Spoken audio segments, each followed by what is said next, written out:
Once upon a time, there was a poor girl called Isabelle who used to herd cows for her master.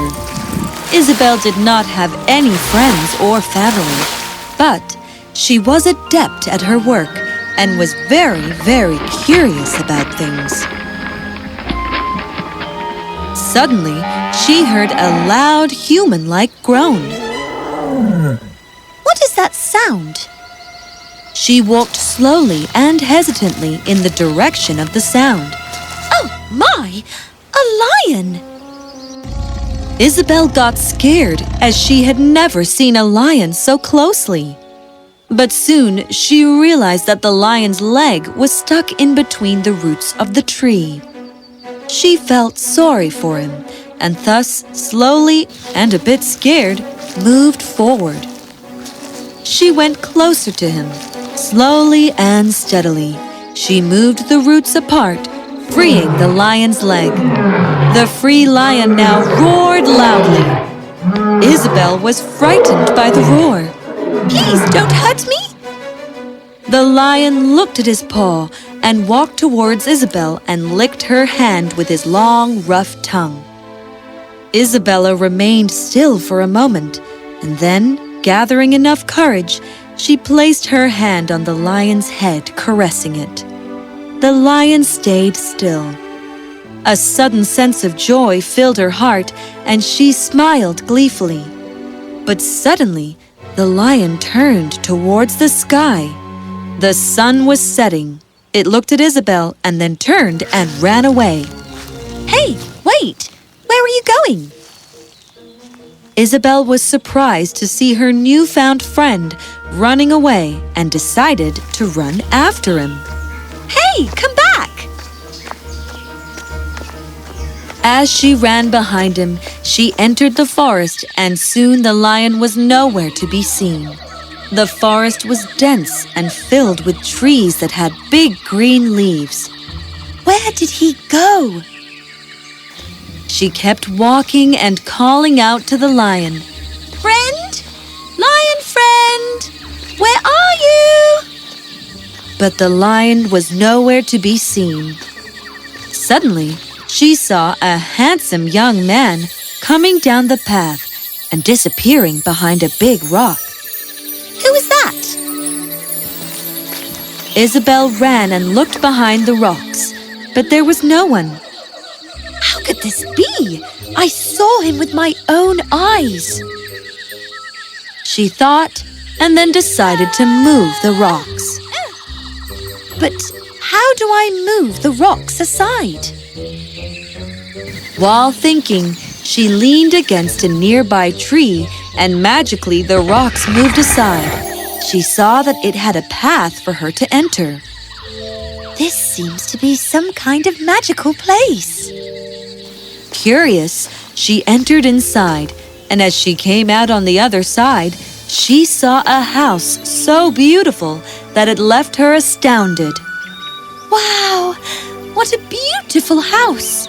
Wonder who lives there? She entered the house. Inside, the house was more beautiful than it was on the outside. Decorated walls, soft bright curtains, and the most perfect candle holders that she had ever seen. Ah! This is dreamlike! Suddenly, someone called from behind. Hello. She turned around and was surprised to see the same handsome young man whom she saw in the forest. Oh, hi! Sorry, I was just looking for my friend. Could you, help me, Mr.? My name is Eugene, and you know me. We have met before. I don't think so. I am the same lion whom you had nursed. Wait, what? You? Lion? I know what you are thinking. It is a long story. I was once a prince of a large kingdom, and the people of the kingdom adored me. Yay! We adore you! Hooray, Prince! One day, as I was galloping through the forest, I encountered a sleeping giant.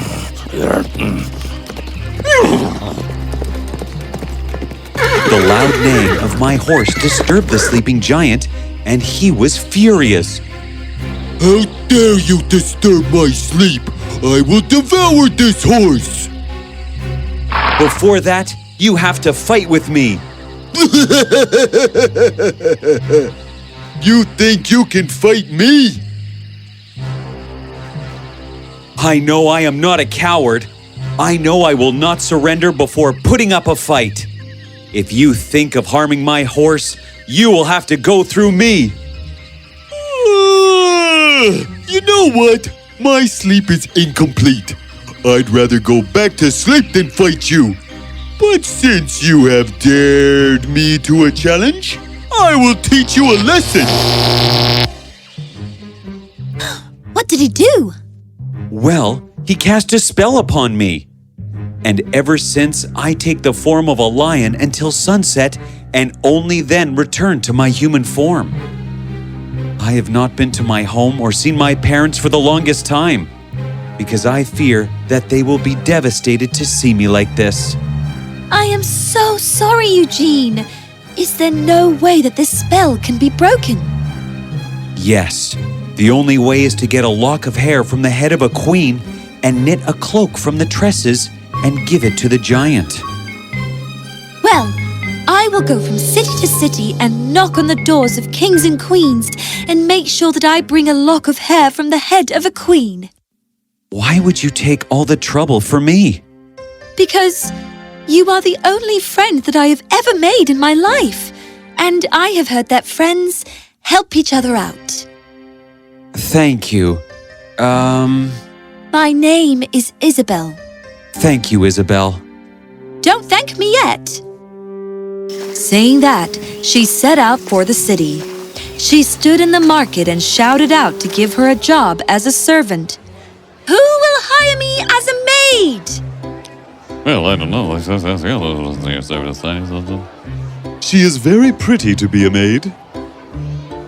She is very clean and tidy. Amidst the crowd of these commoners was standing the waiting maid of the king's daughter who overheard our Isabelle. Do you want to work at the king's palace? There is vacancy for a scullion. Isabelle realized that it was the only opportunity she had to work at the palace, and she agreed instantly. Yes, I will do any work. Then come with me. The maiden dressed Isabelle's hair afresh and made her look very neat and smart, and everyone admired and praised her. She has such beautiful hair. She is much prettier than the princess. Pretty. Oh my. Wow. Eventually, this reached the ears of the queen, and she sent for Isabelle. Your Highness, did you send for me? The queen noticed how beautifully Isabelle had dressed her hair. I like the way you have dressed your hair neatly. From now on, you don't have to work in the kitchen anymore. You will comb and dress my hair every day. Isabelle had never been so happier. She found the opportunity she was looking for. It will be a pleasure, Your Highness. The hair of the queen was very thick and long and shone like the sun. Isabelle combed it till it was brighter than ever. Days passed and so did weeks, and the queen soon became very fond of Isabelle. One day, Isabelle mustered all the courage she had and asked the queen, Your Highness, may I ask for a favor? Of course you may, Isabelle. Can I cut off one of the thick, long locks? Is that all, Isabelle? Oh, why, you may. Isabelle spent night and days knitting cloak from the tresses of the princess. When she was finally done, she took the cloak to Eugene. It is ready. Now, tell me, where can I find this Mr. Giant? I am eager to see what a giant looks like. You are one curious person, Isabelle. But be careful to cry out a long way off what you have with you, or else he would spring upon and try to harm you. Don't you worry, Eugene. When she reached the secret place of the giant in the forest, Isabelle called out the giant. Mr. Giant! Hello! Who dares to set foot on my abode? Oh, King of the Giants, I have got a gift for you. A cloak knit with the tresses of a queen. The giant at once came out of his cave and took the cloak from Isabelle. I like this. Thank you. I am assuming you want something in return. Yes, yes. Mr. Giant, please break the spell you had cast on Eugene. Who on earth is Eugene? The lion came out from behind a tree. That would be me. Oh, the one who wanted to fight me. I am sorry. I was sleep deprived. Did not mean to turn you into a lion. Are you serious? You turned me into a lion because you were not in a good mood? That would be correct, yes. I can't believe it. Okay, people, let's not dwell in the past. Mr. Giant, could you please break the spell? Yes, I can. Actually, he can. Just say, I do not want to be a lion anymore for the rest of my life. Are you serious? That is all I had to do? Like I said, I was in a bad mood. Eugene, just say it. I do not want to be a lion anymore for the rest of my life.